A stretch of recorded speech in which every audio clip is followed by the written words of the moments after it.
Earnslaw One is the fourth largest forestry company in New Zealand.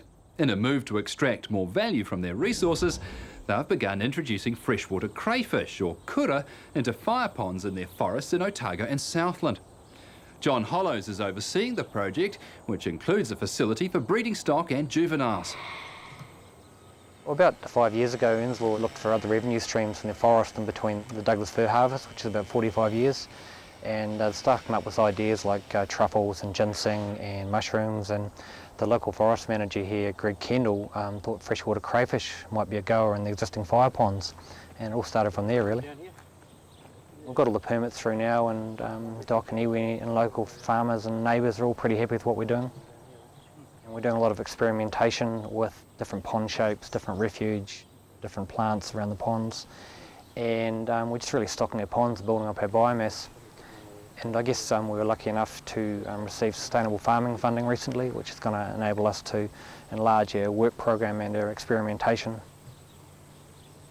Out of our Otago Southland forest, we'd probably estimate 3 tonnes at the moment with the ponds we've got, but could be up to 5 tonnes, but obviously more ponds equals more crayfish, so it's going to be a fairly large scale venture.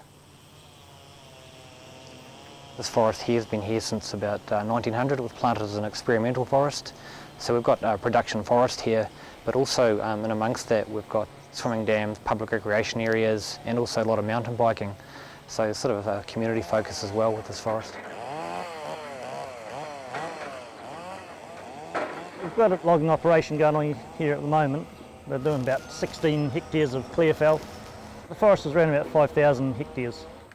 This is ponderosa pine, this area that we're doing. The forest consists of a lot of Oregon, which is Douglas fir, larch, but mainly Niagara and ponderosa.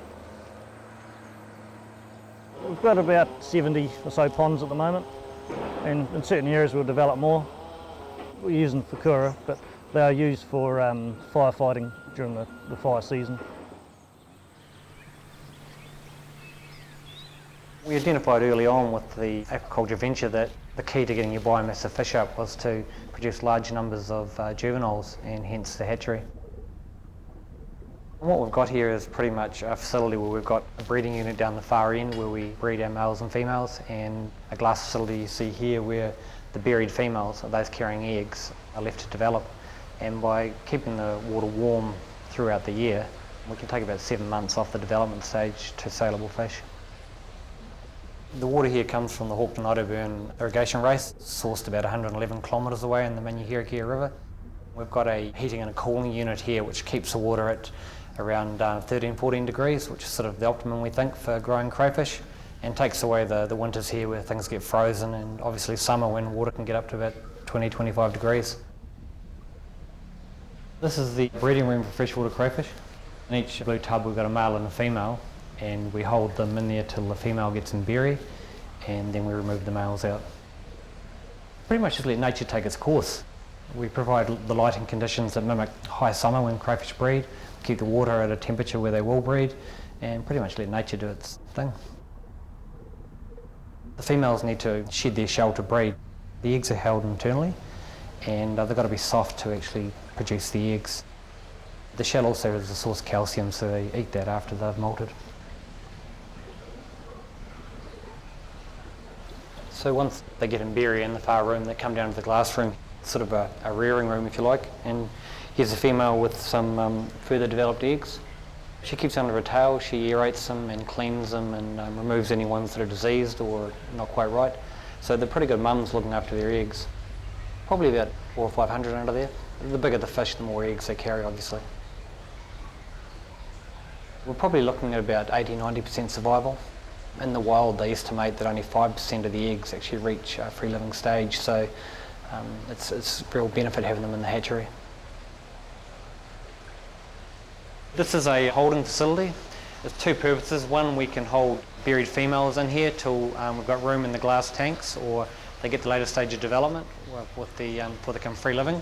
It also allows us to hold a lot of crayfish in here prior to sale. We can turn the water down to about 2 or 3 degrees, and the crayfish basically go into hibernation.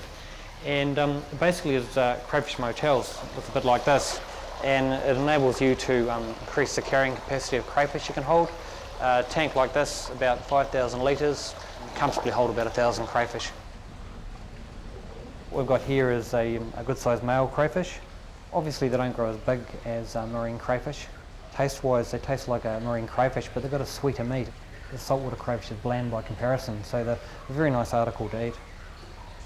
Unfortunately, just with land development and pollution and urban spread, the crayfish population or distribution is shrinking quite markedly. Pretty much everything will have a go at them. Shags, stoats, ferrets, eels, humans obviously. Even some of the dragonfly larvae will have a go at the little ones and eat them as well, so it's pretty tough being a crayfish out there. Down the track, there's a potential for Earnslaw One to actually release crayfish back into the wild where they no longer exist, provided the waterway is correct, subject to the proper permits from DOC and MPI, etc. But there's potential for conservation purposes for this project as well.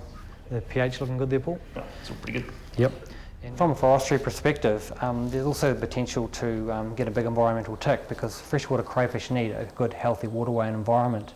And if you haven't got the forest running right, you're not going to have freshwater crayfish, so some other benefits there as well. This is a pond Earnslaw have created. Purposely left some bit of slash on this side over here.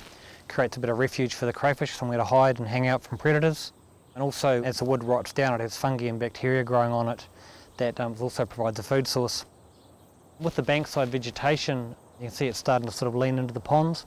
The younger fish will live up in there in the photic zone and feed on phytoplankton and zooplankton. And also the roots sort of soften the bank, if you like, and the crayfish can actually burrow into the banks and live in there as well. When you've got just a straight clay or dirt bank, they find it a bit tough to burrow into, but tree roots soften it up. You can really increase the carrying capacity of your pond just by having a bit of slash and a bit of aged vegetation around the edges. It's not the size of your pond that determines how many crayfish you can carry, it's actually the edge area. At the moment we're still stocking ponds, and we've put adult fish in here, and we're pretty much creating, if you like, a breeding pond. And once there's some juveniles in here, we'll move the adults onto another pond. So we're at the moment really just at a stocking and building up biomass phase. Next year, and definitely the year after, we'll probably be looking at selling a few males off just to almost clear nuisance fish from the ponds, if you like.